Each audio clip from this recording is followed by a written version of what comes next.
Welcome back to Mock the Mock, where we take a look at someone else's mock draft and I mock it, give you my views, thoughts, and opinions. I got a great one for you today. We're taking a look at friend of the channel, Marcus Whitman, and his first mock draft. Go ahead, show Marcus, the franchise guy, some love. He's almost over 100,000 subscribers. If you haven't taken a look at him yet, he does great work. But let's go ahead, get into his first pick, the Chicago Bears. And they're going to be taking Caleb Williams. You're going to be hard-pressed to find many people who disagree with this take as of currently. Justin Fields, okay, he had a nice end of this season, but it just makes more sense to shoot your shot on a higher-rated prospect while you're sitting here at 1 because of the Carolina Panthers. This is their pick, not yours. And reset the timer on that rookie contract at the most important position, quarterback. Just makes a ton of more sense. Marcus does have Justin Fields going to Atlanta. Again, a lot of people are going with this assumption that if Fields moves, that he's going to go to the Atlanta Falcons. It just seems like a very likely landing spot as it stands right now. Again, we won't know till it actually happens, but he has Fields going for a second rounder this year and a fourth rounder in 2025. I did watch the video, full disclosure, for this. That way, you know, I at least I'm not going to butcher Marcus's takes. I don't recall if he mentioned, though, if that fourth in 2025 is a conditional, but I don't think it matters too much. Go ahead to the Washington Commanders, as they will be taking Drake May. And you're going to be hard-pressed to find someone take a different maybe a different prospect, but a different position for the Commanders. As you're sitting here at 2, you could get QB2 in this class, at the very least, whether the Bears take Drake May, maybe a Jaden Daniels, or maybe they take Marvin Harrison. Regardless, you're in a great position to get that franchise signal caller. Sam Howell. Hey, y'all know, if you're not new to the channel, you know me. I was on the Sam Howell hype train for quite some time, going back to when he was drafted. However, he had a really bad end of the season. A lot of people were like, well, I mean, he's up there in passing yards. He's up there in interceptions as well. He was not very careful with the football. So go ahead, shoot your shot. I think it's kind of funny that Drake May once again gets to succeed Sam Howell, but that's neither here or there. The New England Patriots. I like the direction he goes in here because it's one we're going to be talking about quite a bit, because the Patriots, they don't necessarily have to force quarterback 3 here. They could go with Marvin Harrison Jr. They could try to trade back up at the back end of the first round, or even sit in round 2 and take whatever quarterback necessarily falls to them. They have free agency if they want to go after, like, I don't know, a Kirk Cousins. There's Geno Smith, who could get moved. So there's a lot of options. I think going with the best prospect in this class at a position that the Patriots haven't done a good job of drafting at, in a position they don't have a lot of talent at, it's kind of a wise decision. A lot of people consider Marvin Harrison can't miss, so go ahead, take that swing. Tend to agree with that. If other people want to go quarterback 3 here, I agree with that as well. I think both are valid options. All right, we got Malik Neighbors going to the Arizona Cardinals now with Marvin Harrison off the board. I mean, with those top 3 prospects on the board, you can make a case someone tries to trade up at 4 to get like a Jaden Daniels. Or maybe they're like, he's quarterback 3 in this class, but I think I'd rather maybe just like trade up later on in the top 10 than have to give up a big haul. Regardless, like, the Cardinals could sit here and take Malik Neighbors, who would be wide receiver 1 in almost any other wide receiver class. He's that good. Like, the biggest knock on Malik Neighbors is Marvin Harrison Jr. in this class. They're not that far apart. Malik Neighbors had 34 missed tackles this season. He can attack the field at all levels of the field, and you love that. Malik Neighbors is a fine, I guess you would say, consolation prize to have. Pick 5. I think this is where he had a trade. Nope, no trade yet. He does have a trade coming up though. He has Joe Alt going to the Chargers. I know Chargers fans will be like, oh, what about Brock Bowers, man? Come on, get him in there. Jim Harbaugh, love a guy like that. But I think securing or solidifying your offensive line, because let's be honest, right tackle's kind of the gaping hole, or at least with Corey Lindsey now having to retire, center kind of becomes this big hole too for the Chargers. But Joe Alt is probably like the next prospect, next highest rated prospect up here on the board. I currently do have him ahead of Brock Bowers. Like, Joe Alt's been pretty darn nice. I have no problems with moving him to right tackle. I think he can make the jump just fine, a-okay. So I think the Chargers could have just sitting here at 5, there's a lot of great options. Brock Bowers is a great option. If Malik Neighbors falls, great option. Joe Alt, great option. I think the Chargers are in a good spot here at 5 to get a player of considerable value to the roster. All right, so okay, here it is. The trade we have is here at pick 6. The New York Giants decide to move down. Hey, if they're on the Daniel Jones bandwagon, as they've been openly, and I know teams, they're not going to openly rag their starting quarterback, but they've been like, hey, no, Daniel Jones is our starter next season. Doesn't mean we won't address the position, but I feel like by saying that, they're not going to address the position early. They may do it in free agency. They may do it later in the draft, but they're not going to do it early. So maybe moving back isn't a bad option altogether. I mean, with Malik Neighbors, Marvin Harrison Jr. off the board, with Joe Alt just coming off the board, I think a good option is to move back later in the draft. Will the Steelers move up? This is the thing with the Steelers. I know a lot of Steelers fans are already out on Kenny Pickett. Hey, I try to tell y'all, he's got hands, my size hands, and I ain't playing quarterback in the NFL anytime soon. He had small hands, but that's been probably the least of the problems for Kenny Pickett. But I don't know, man. I don't know if they're going to be quite ready to give up on Kenny Pickett just because, I mean, he got banged up. I mean, in the first game without Canada, I think he was relatively solid, and that's when he got hurt soon after.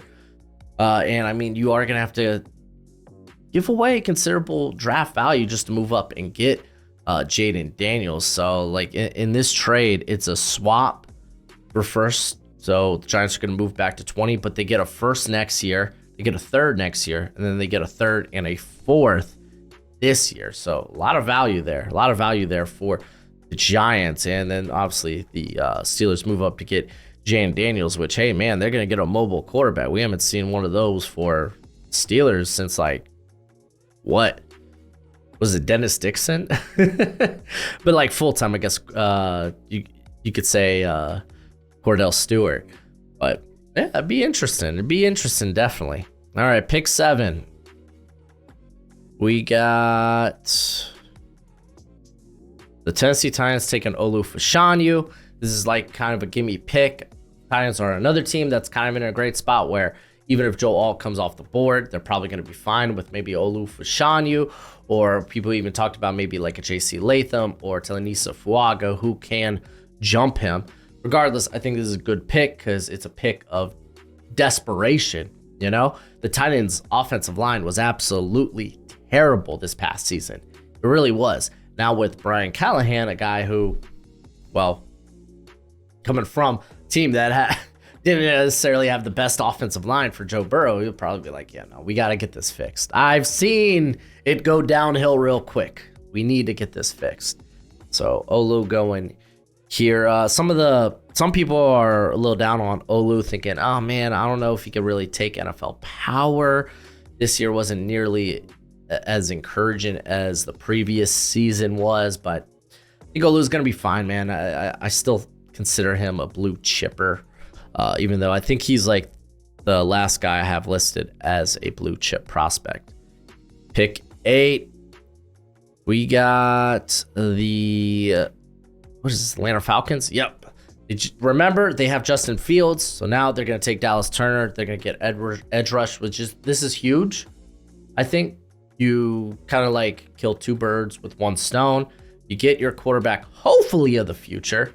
And then Dallas Turner, man. Yeah, Raheem Morris is going to come in here and be like, yeah, no, I mean, we got an option to get like the top defensive player in the class, the first defensive player off the board. Yeah, let's go with the defense player. Let's go ahead and get the Dallas Turner. Let's get some of that explosion off the edge because the pass rush kind of been piss poor, especially on the outside for the Falcons. Now, before we get into pick 9, what's crack-a-lackin'? It's your boy Broshmo, just in case you did not know. So go ahead, become bro and subscribe. Leave this video a thumbs up if you enjoy the content. As always, let me know what you think in the comment section below, where we have that nice, beautiful football discourse. I have my own draft guide out. You could look for it in the description below. I'll play a little commercial for it later on in the video, but let's go ahead, get to pick 9, being the Chicago Bears.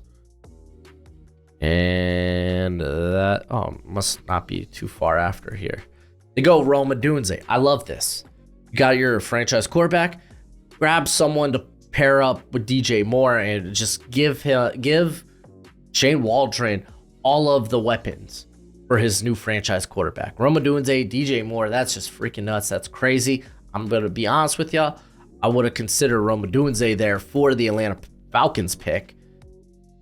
But Rome Odunze is nice, man. A lot of people have problems with his ability to separate. And I'm going to be honest, man. I think a lot of people don't realize how in peril Michael Penix put him. Like Michael Penix created a lot of those like needed jump ball situations.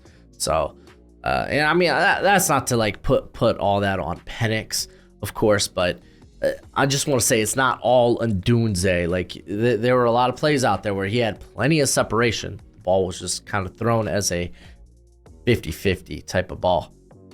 Pick 10, we have the New York Jets.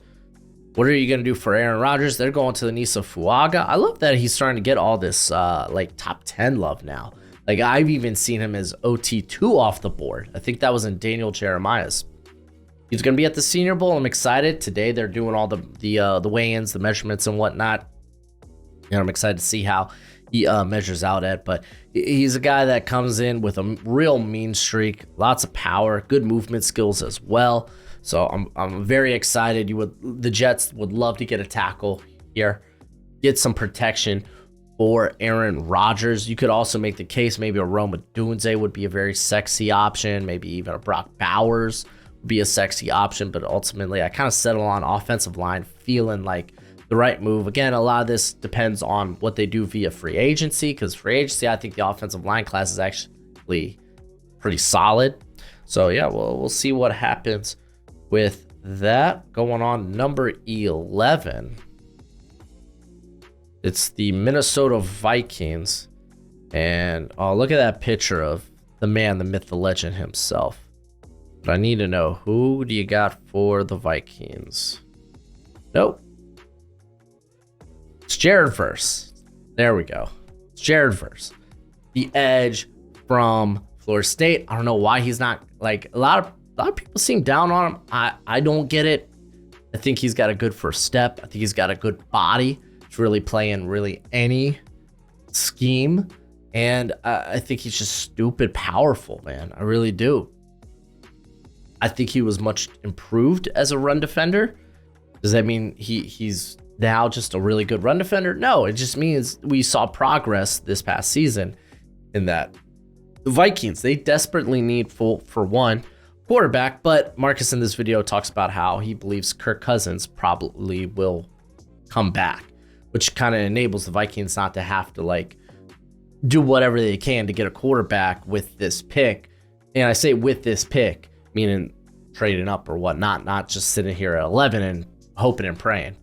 But they get Verse here because, I mean, dude, Daniil Hunter, free agent. DJ Wonnum, free agent. Marcus Davenport, free agent. Even if two of those guys end up coming back, pass rush is still a need.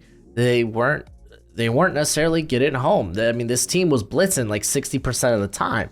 That's not a Brian Flores thing. Yeah, he loves to blitz, but his blitz rates typically hovered around 40 to 45%.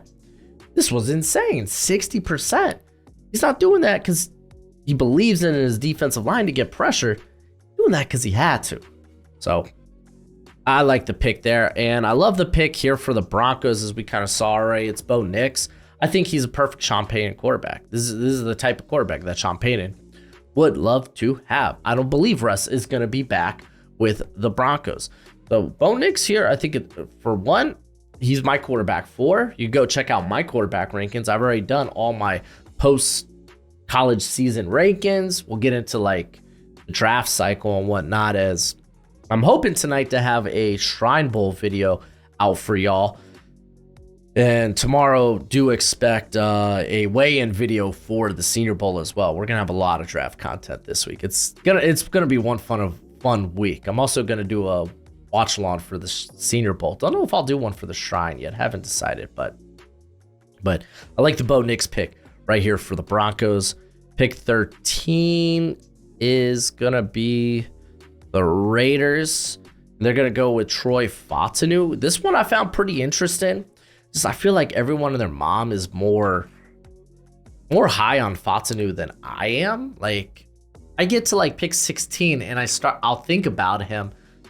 I don't feel great about him because, for one, I just don't think he's the top interior guy in this class. I'm admittedly a total mark for Jackson Powers Johnson, but I get it. Like, the dude looks like he's going to be a solid guard in the NFL, and that could be one route the Raiders decide to go. It truly can. I just don't know if I love it for this pick. I think I'd rather swing on a position of value, whether it be like corner. You can make a case for wide receiver, but no Rome Odunze. Do you want to do that with Brian Thomas? But like maybe swing on like one of those defensive interior. I just said position of value, but hey man, go get that pass rusher on the interior that provides a lot of value. Like maybe these more tradesy athletic freaks. That's what I would like to do with the Raiders, especially if you're not going quarterback. Not saying O'Connell ain't it. I'm just saying I'm not putting all my eggs in one basket. Pick 14, always a tough team to pick for. It is the New Orleans Saints. I actually don't recall what. Oh yeah, that's right. He did Jerzon Newton. I was like, I don't recall what Marcus did for this pick, but he goes Jerzon Newton. Solid pick. I get it. Pair him up with Brian Brazee. You get one of the top interior players in this class. He's not my top interior player, but he's up there. Like, I think Newton's well worth the top 20 pick. I really do. I've just happened to fall in love with like the ridiculousness of Byron Murphy. We'll see him at the Senior Bowl. See if he can hit those expectations that I and many others have for him. But what Newton brings is he's also a very good run defender. I don't know, man. You could go with tackle here. Like, I've kind of been sold on tackle for the Saints. Like with Brock Bowers here, that's also kind of a big consideration. I think, I don't know, man. Saints are kind of hard to project right now. All right, we got pick 15. The Colts are going to go with Nate Wiggins, a guy that I've kind of like tossed and turned about being my top corner. And I'm going to be honest, man, like, I feel like we're going to go throughout this whole draft process and my top corner is going to change like 6 or 7 times between your Cooper DeJeans, your Nate Wiggins, your Kool-Aid McKinstry's, your Terrion Arnold. But like, everybody for the most part have the same like top 4 corners in this class. Wiggins, great athlete, fluid athlete. We saw the speed. We've seen playmaking ability from him. And the Colts, I think the Colts are in a really good part of the draft where they could probably get their pick of the corner, or even here at pick 15, they're, I think at the very least, going to get corner 2 in this class. So I really like the spot that the Colts find themselves in. Seattle Seahawks go with Brock Bowers. I agree with this one. Brock Bowers can only fall so far. He's a phenomenal prospect. The Seahawks do have free agents with Noah Fant, Kobe Parkinson.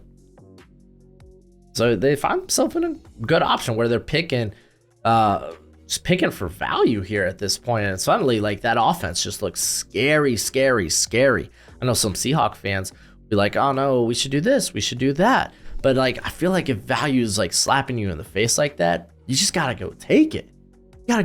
Listen, Seahawks fans, the NFL draft isn't free agency 2.0.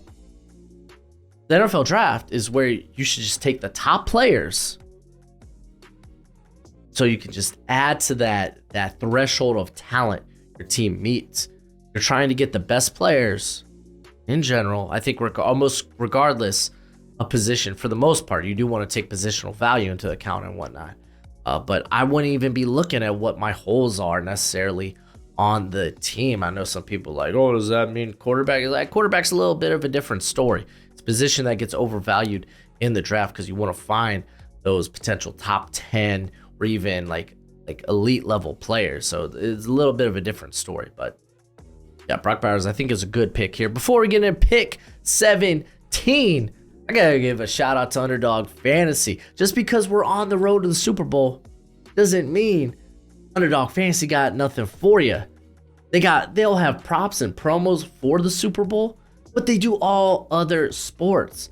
It's the best place to play weekly best ball and some of my favorite higher lower on player prop bets. When you sign up though, using promo code Broshmo, they will match that first deposit up to $100, a $1 due. So remember, when you sign up, use promo code Broshmo. But as always, please bet responsibly. Bet within your means. Pick 17.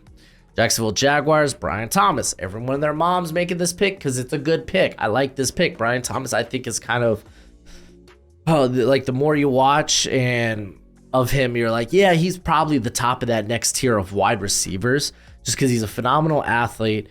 He's got them bunnies. The dude's got a basketball background, so who would have guessed? He's got ups. He had a phenomenal year across from Malik Neighbors where he had 17 touchdowns. Brian Thomas is a really good guy and kind of does feel like he's a year away from being a top 10 prospect. Like, honestly, if he decided to return, I would have had to have a conversation with myself about, okay, well then who's wide receiver 1 in 2025? Is it Luther Burden or is it Brian Thomas? So he comes out and, like, is he complete? By no means. No, not the most nuanced route runner yet, but the work in progress.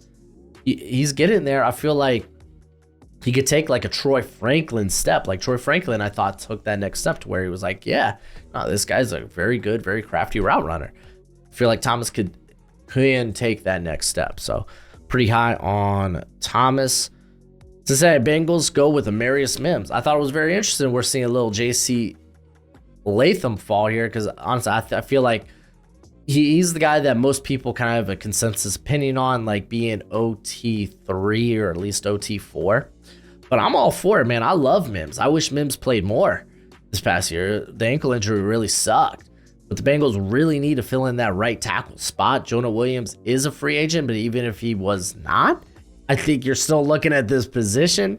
So he immediately comes in there, a guy with all the tools, like in terms of just length, size, strength, movement skills. He's got it. He just needs a little bit more polish. So I have no problem just throwing him out there at right tackle and hoping that you got something better than what you had. We got Terrion Arnold going to the Los Angeles Rams. Yeah, I think corner is kind of like, this is a team that there's a lot of players that are in the cards here, whether it's corner, edge, defensive. No, probably not interior. I mean, Kobe Turner kind of popped off this year, kind of. But you can make a great case for offensive line, like mainly offense, like left tackle. Like I think there's a few guys that they could definitely go with here and it makes sense.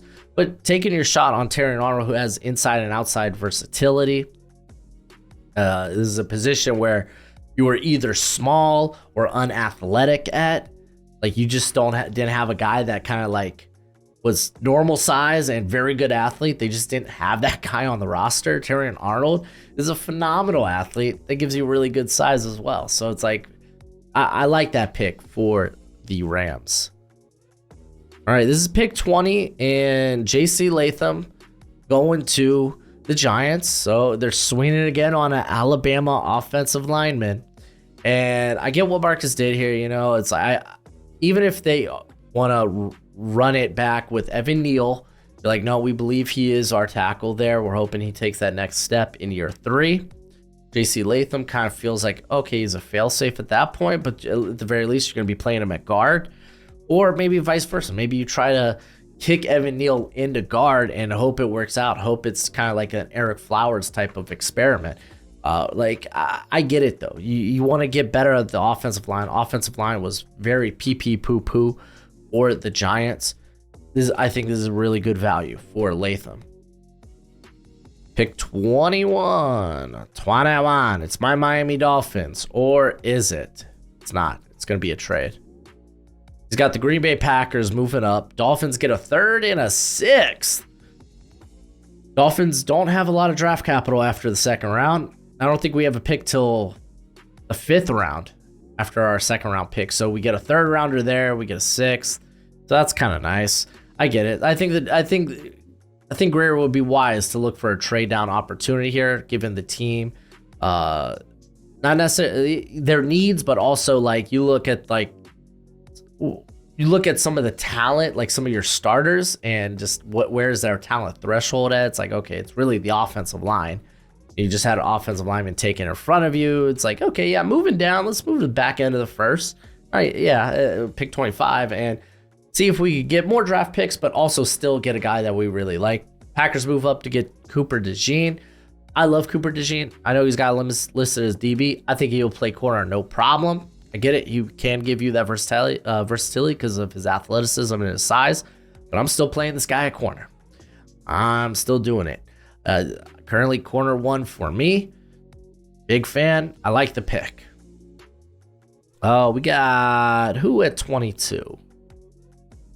At 22, we got the Philadelphia Eagles. They go with Kool-Aid McKinstry, so now we have those top 4 corners off the board. Kool-Aid McKinstry is a really good pick here.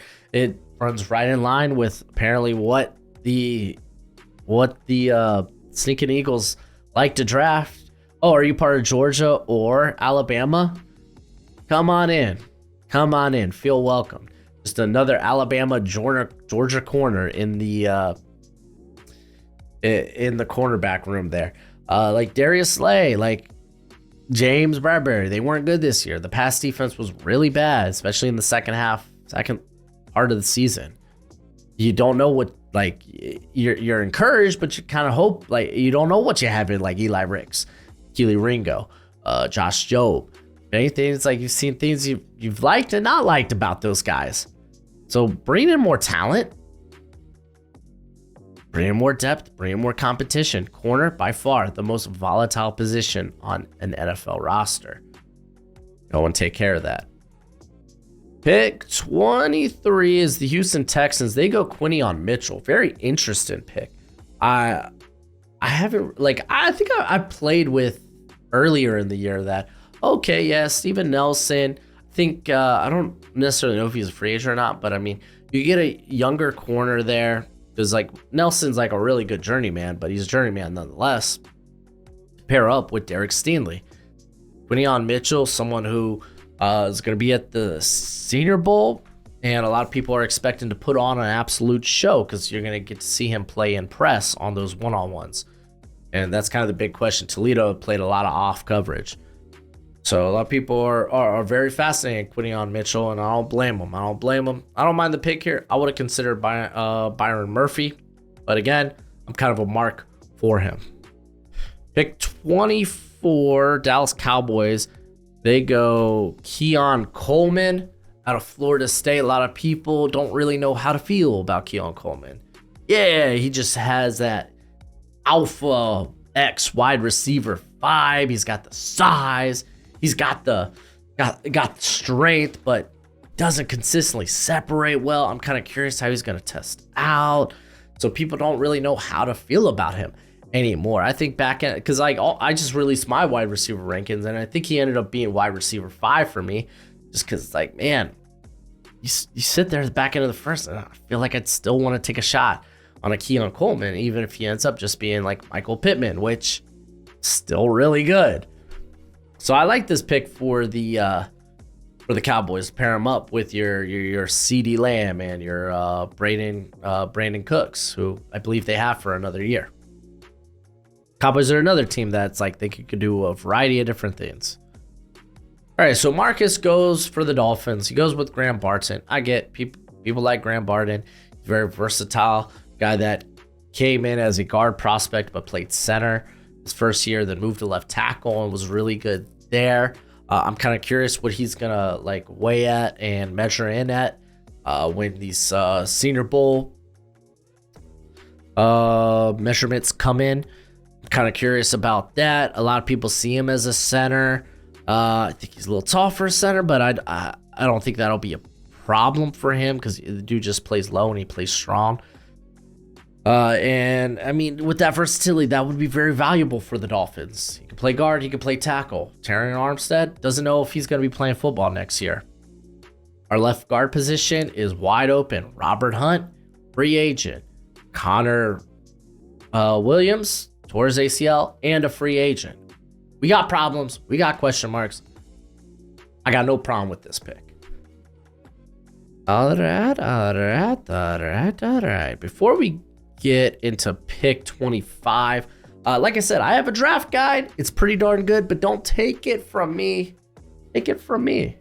Listen, I know you love the NFL draft as much as I do, and you're going to want a nice hefty watch list of players during this college football season. Well, go ahead, check out my draft guide. You can purchase it for only $30 by Venmoing or PayPaling me. Links in the description. It's a one-time payment and you get it for this whole draft cycle and forever and always. Technically, it's a Google spreadsheet. So send me your email when you send the payment. I'll get you hooked up. You will see my current prospect rankings and big board, my full evals. And guess what? It updates throughout the whole draft cycle. So it's a great purchase. And it's a great way to support the channel. Pick 26, the Bucks are taking Laiatu Latu. And Laiatu Latu is another guy. It's like, man, it just doesn't feel good not taking him inside the top 20 because he's that good. He might not be the fastest or like the strongest guy, but he's just so technically sound. His production's been out of this world the last 2 seasons. And yes, there's going to be a lot of questions about the neck. But again, we might not even get full disclosure on that. Because, I mean, well, teams are going to be getting all these medical reports at the combine, not us. Maybe something gets leaked out. But at the end of the day, you're going to look at Laiatu like, man, no, he kind of deserves to go top 20. I think he's going to put on a show at the Senior Bowl. And the Bucks, they get a good player here as, yeah, that edge room could definitely use some more pass rush. They saw some good things from Diaby, Yaya Diaby. Troy Tryon has looked good as more of a rotation player. And of course, you know, Shaq Barrett, he's up there in years. He's in the twilight part of his career.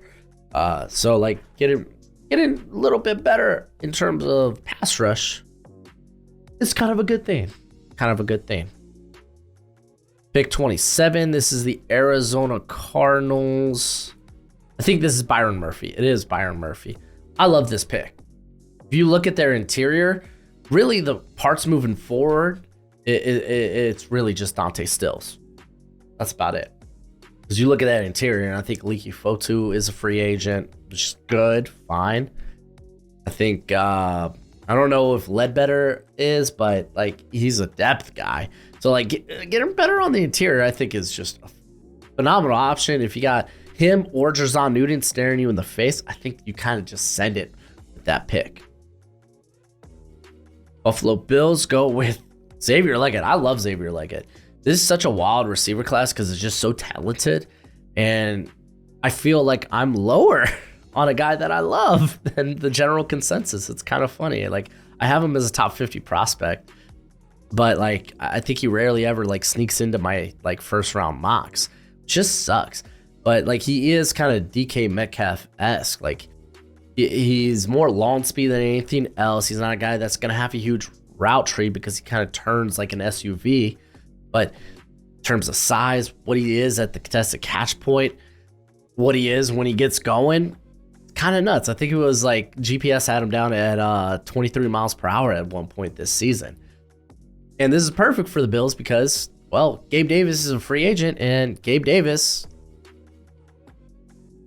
is kind of Houdini. Now you see him, and then now you don't for like 5 games. So like I like the pick here for the Bills. Kansas City Chiefs, I believe, are the next pick. They go AD Mitchell. Listen, if people are going to complain about this draft order, it was done prior to Sunday, so who cares? Like, this draft order is probably going to change during the offseason. We're here to talk about possibilities. We're here to talk about prospects. That's the goal of a mock draft, at least to me. I don't think being predictive, for me, it's never been about being predictive. I like looking at the different scenarios and possibilities and really learning about some of the prospects and like who's a good fit here. But AD Mitchell, you get a really good route runner at 6'4", 196, and someone who has been a really good long field threat there at Texas. I think that's a really good fit for the Chiefs. I know that MVS has showed up during the playoffs, kind of. They still need wide receiver help. They really do. Pick 30 is the Detroit Lions. They go Kamari Lasser. Kamari Lasser feels like a very high floor corner that I think he's going to test out pretty well, but you kind of worry about the size. But in terms of being a technician, like he's like among the best, the most sound players to do that. So I'm kind of curious if teams will be like, we'll wait till day 2 to grab a player like that, or if team will be like, oh no, he's like a surefire starter. Like, why wouldn't I draft him in round 1? But I mean, the Detroit Lions could definitely use a lot of corner help. They definitely can. San Francisco 49ers go with Tyler Guyton. People love Tyler Guyton. Just, I mean, how can you not? The dude's a stupid athlete. I get it. At his size, the dude moves exceptionally well, and he's got good length. I just think there's a lot he needs to polish off.